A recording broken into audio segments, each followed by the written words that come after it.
So hello there. My name is Brandon Kennedy, and on the behalf of DTG Inc., I'd like to welcome you to our professionalism presentation on the potential applications of carbon dioxide from a post-combustion carbon capture process.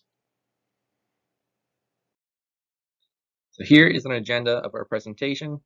So we'll start off with a team and project introduction, and then the bulk of our presentation will be on assessing the potential engineering implications of our carbon dioxide product. And then we'll conclude our presentation just by outlining how we determined what we'll do with our captured carbon dioxide. Here is a preview of our team here at DTG Inc. So from left to right, we have starting off with Spencer Abbott, who is the equipment and simulation lead. And then we have Noah Griffiths, who is our materials lead and our team lead. Then we have myself, who is the technology and process lead. And then last but not least, we have Robin Chilg, who is the feasibility and development lead. Moving on to the project recap. In today's world, there is an overwhelming need to reduce carbon emissions. A major contributor to these carbon emissions are industrial facilities that have exhaust streams that emit carbon dioxide from the combustion. These exhaust streams contribute to the effect of greenhouse gases and cause climate change. Therefore, action is required to fight against global warming and to create a sustainable future. Luckily, there is a potential solution: post-combustion carbon capture. This is our capstone project, the design and optimization of a post-combustion carbon capture process using an ionic liquid. Looking at the details of our capstone project, we are targeting the Suncor base plant in Fort McMurray, where their gas emissions will be our feed. Our process technology includes physical absorption using ionic liquid to obtain carbon from the flue gas. Overall, our final product will flow at a rate of 4,274 kilograms an hour and will be approximately 99.75% by mass pure carbon dioxide. It should be noted that through our simulation, detailed economics, detailed equipment design, HAZA, and life cycle analysis, our process is showing results of a 63% reduction in carbon emissions. Shown here is our HYSYS model for our capstone project. Looking at from left to right, we have a flue gas entering a compression system to prepare for the absorption tower. As the vapor reaches the absorption tower, it will flow upward, while at the same time, ionic liquid is pumped to the top and it will flow downward, extracting the carbon from the vapor. The decarbonated gas is then released to atmosphere. The spent ionic liquid will proceed to a parallel knockout system for which it will be regenerated and reused for the absorption tower to create a continuous process. However, after this process occurs, there's a stream containing primarily water, nitrogen, and carbon dioxide. This stream will move forward to a purification process. Within this process, all these components will separate from each other. Therefore, at the end of this entire simulation or entire process, we have a stream that becomes very fine and very pure in carbon dioxide. At this point, we have a sellable stream.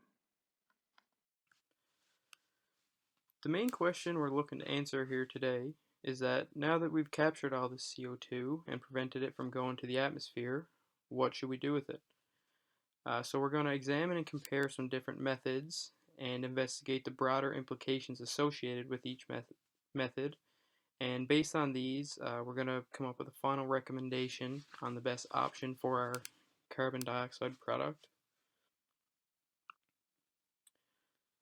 So here are some examples of potential applications. The major pathways are storage, consumer products, and repurposing, all of which will be discussed in the following sections. So first off, storage. After being captured, CO2 must be either stored or immediately used, so that's not re-emitted to the atmosphere. And above ground storage in tanks is not practical for CO2 based on the huge volume being captured and the safety risks associated with CO2 corrosion. So when looking into storing CO2, the main criteria to examine would be a prolonged storage period, ideally between 100 and 1,000 years, Minimize costs of storing as well as transportation to and from. Obviously, the risk of accidents and environmental impact should be minimized, and no laws or regulations should be violated. On the right here is an example of the CO2 capture life cycle. There's the capture, then there's different storage or product methods here.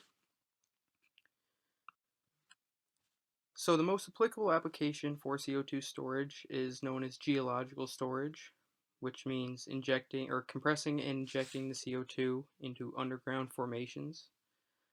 This uses most of the same methods used commonly in the oil and gas industry today. And when considering geological storage, there's three different types of geological storage. One being saline formation, two being spent or exhausted oil and gas reservoirs, three being unminable coal seams, and four being storage using enhanced oil recovery, which Robin will be discussing later. And also, ocean storage is a possibility. However, it's shown to be more expensive than geological storage and is shown to have some potentially serious environmental implications, so that won't be considered. When looking into geological CO2 storage, there are several associated implications we must consider. Under safety, the risk of well blowout, which could lead to uncontrollable CO2 flow to the atmosphere. The risk of CO2 accumulation in confined spaces is also a risk at high concentrations. However, due to extensive experience already in the oil and gas industry, a lot of these methods have safety equipment and procedures already in place. When looking into the environmental implications, there's a possibility of CO2 leakage or migration into other formations where it could eventually escape to the atmosphere. There's also the risk of seismicity, which is the occurrence of microtremors as a result of the injection, and this could activate faults or induce fracturing. And the biggest barrier to geological storage is that there's no value for doing so currently. So that's a big issue for us. And the other implications are that the legislature framework and standards are currently not established for these type of practices, so there is a bit of a weight on those. And long-term items such as site closure and decommissioning, the roles of the industry and government must be established to manage cleanup and ensure environmentally friendly practices for years to come. So our next potential application for carbon dioxide is another consumer product, which is synthetic fuel. So synthetic fuels are renewable alternative fuels that burn in a much cleaner way compared to fossil fuels. So the three components that are required for the creation of synthetic fuels are hydrogen, carbon, and obviously need energy. So the first step is to create a hydrogen source, and that is typically done by water. And the next step is to create a carbon source, which is in our case from our carbon capturing process. So there's obviously energy that needs to be required to separate oxygen from both carbon dioxide and water components. So this next slide shows the implications of synthetic fuels. So the first impact we considered was safety. So one of our concerns was about combustion. So these fuels are made up of hydrocarbons, which are combustible, and they could lead to like a major accident hazard, obviously. There must be some sort of safeguards implemented to prevent or limit a potential major accident hazard. So the next impact we had was about the environment. So one fun fact is that here in Canada, the largest amount of greenhouse gases is emitted during the production of fossil fuels. So our process kind of works as like a double positive, actually. So we actually initially capture these emissions from a refinery, and then we would sell this captured carbon to produce a cleaner fuel. So that's all great, but one thing to note too is that when synthetic fuels are burned, they also do contribute to the greenhouse effect. So that kind of sucks. But I guess next up we got economics. So we would obviously create a new revenue stream by selling the carbon dioxide product. And then for the other section, we chose to search into some government policies. And these were like the low carbon fuel standard, which applies in the States, and the clean fuel standard, which applies here in Canada. These two government policies basically just have different reductions that are outlined for the usage of fossil fuels. So this could create the increase in demand for synthetic fuels, kind of helping us in our process. Another product that can be at least partially manufactured from carbon dioxide is concrete. And it has been estimated that the concrete industry is responsible for up to 10% of global CO2 emissions. So it is important that this industry be looking for methods to offset these emissions. So there are a few ways that CO2 can be implemented into concrete. It could be mineralized to form solid carbonates like calcium carbonate, which can be used as aggregates in the concrete. Aggregates are one of the three main components of concrete, the other two being water and cement. CO2 can also be injected into the concrete during the mixing or curing phases, where it will also be mineralized and stored inside the concrete as a solid. So some of the associated implications with this process are shown here on this slide. In terms of safety, adding carbon dioxide to concrete can actually increase the compressive strength of the concrete. So that would be beneficial in terms of safety, as it would increase the strength and durability of the concrete. Additionally, research has been done which shows that there are no adverse effects from adding CO2 to the concrete. It does not inhibit or accelerate the rate of atmospheric carbonation, which is when concrete absorbs CO2, and that can cause the deterioration and corrosion of the steel supports inside the concrete. So for the environmental implications, concrete, of course, lasts for a very long time. If you think of any concrete structure, it's usually decades before it has to be torn down.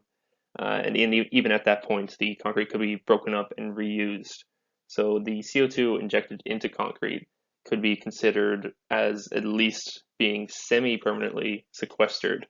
And there's been research done which shows that there is a very large potential for a lot of CO2 to be stored inside concrete if this method is widely applied throughout the industry.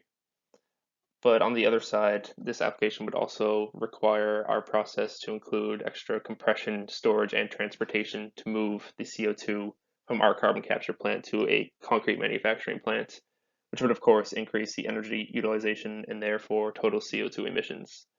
As well, this added transportation requirement could increase the costs of our process. But to offset that, there is some potential revenue that we could obtain from selling the carbon dioxide to concrete manufacturers. Another implication is that an increase in the popularity of injecting CO2 into the concrete could push governments to change policies or regulations that might encourage or even require some concrete manufacturers to include carbon dioxide in their concrete, which would help mitigate the climate crisis. The last potential application that our product can be used for is in enhanced oil recovery. Enhanced oil recovery is a form of tertiary recovery. In this form of oil recovery, it takes advantage of the miscible properties between carbon dioxide and oil. In this method, carbon dioxide is injected into the reservoir to mix with immobile oil. Retrieving the immobile oil leads to a higher oil recovery. So when carbon dioxide is used as a form of enhanced oil recovery, it leads to improved mobility, reduces reservoir channeling, has little or no operating changes, is a better performing gas as compared to methane and nitrogen, and most importantly, it improves the oil recovery, which improves the economics of any situation or any project. Just like the other potential applications, we're going to look at the associated implications of using our product in enhanced oil recovery. Looking at the first implication, safety, carbon dioxide is extremely corrosive and could damage the pipelines when it's at this high of purity. It would also be operating at a relatively high pressure. Therefore, the appropriate safety measures would be required for the operators and equipment. Looking at the environmental implication, Carbon dioxide would be used to further produce oil, which in turn would lead to more carbon emissions. And it would also allow the oil and gas companies to manipulate the carbon capture system for them to have personal gain. Ultimately, this creates a more carbon neutral process rather than a carbon negative process, meaning we're not reducing as much as we possibly could. However, from an environmental standpoint, using depleted oil reservoirs could be an ideal place for carbon dioxide storage. Now, looking at probably the most influential implication, the economic side of things. Well, first, this is a very expensive process to implement. However, it does generate more revenue and improve oil recovery. It would have to be evaluated on a reservoir basis, but normally in industry, due to the high value of oil, it is implemented. Furthermore, from an economic side of things, there is a massive demand for carbon dioxide in such a method, and it could potentially stimulate the global market. Lastly, as we denote by other, was more so political and process oriented. Alberta typically has a conservative view on oil production, which might suggest that using carbon dioxide as a form of enhanced oil recovery would likely get approved. It could reduce taxes on carbon emissions. Also, this would be pretty convenient for Suncor in the Fort McMurray to use our carbon dioxide rather than having to get other carbon dioxide shipped from away. And lastly, the process is technically mature. It has been around for a fairly long time, which is a positive in a sense of process considerations. After examining the different options for the utilization of our carbon dioxide product, we wanted to decide what option would be the best for our process. So we did that in a quantifiable manner with a decision matrix shown here on this slide. Without going into too much detail about the methodology behind the matrix, I'll just say that the most important factor that we considered was the reduction of CO2 emissions, because that is kind of the primary objective of our process. But the second most important factor in the matrix was the economics, and that is because carbon capture is not exactly an economically attractive industry. So if we can make our process look economically viable, that would make it more likely to be implemented. So after assigning scores to the different options, the result was that enhanced oil recovery was the best option for the utilization of our CO2 product, and that is largely due to the infrastructure already being in place to employ EOR. There's a pretty good economic benefit from an EOR, and also our process would be quite close to several reservoirs that are capable of employing EOR, so there would not be much transportation concerns. So to summarize and conclude our presentation, our team's capstone project was to design and optimize a post-combustion carbon capture process. Our design employs a physical absorption method using an ionic liquid to absorb CO2 from flue gases. And this process produces a product stream of pretty pure carbon dioxide at a pretty high flow rate. So with this design completed, our next question was, what do we do with the CO2? So we did some research and found some feasible options, which were the storage of carbon dioxide, the development of usable consumer products, of which synthetic fuel and concrete seem to have the most potential. And finally, the CO2 could be supplied to nearby oil production facilities for enhanced oil recovery efforts. After thorough research, it was determined that the enhanced oil recovery was the best application for our carbon dioxide product stream because it was the most accessible to our plant based on location, and it also yields the best economics while still lowering the emissions of carbon dioxide. So thank you very much for your time and attention. These are the references we used to create this presentation. These are continued references. Here's our contact information in case anyone has any questions that they want to ask outside of the discussion forum for any reason. Once again, thank you very much and have a great day.